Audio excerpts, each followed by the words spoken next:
stand corporativo de Aragón Alimentos, donde tenemos 12 bodegas de Aragón, de las 4 denominaciones de origen, ya sabéis, Borja, Cariñena, Calatayud y Somontano, mostrando sus novedades. Una de ellas es el Chardonnay fermentado en barrica, que este año ha sido nombrado top 10 en el concurso Chardonnays du Monde.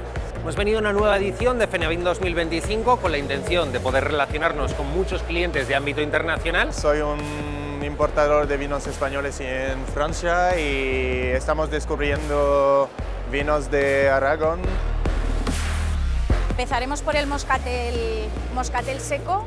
FENAVIN es una de las citas imprescindibles para las bodegas. Lleva su edición 12+1 y está haciendo un esfuerzo muy importante por traer compradores a nivel internacional de más de 100 países. I'm from Vietnam and I like Aragon wine, especially red wine.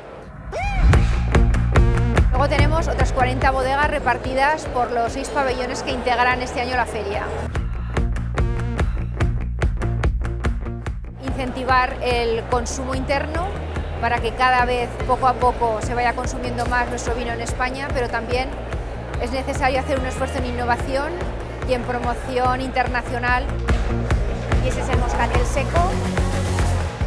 Para Aragón, tener una presencia relevante en esta feria es muy importante porque muestra todo el potencial que tienen los vinos de Aragón, lo competitivos que son y que estamos hoy por hoy siendo una de las referencias vitivinícolas a nivel mundial.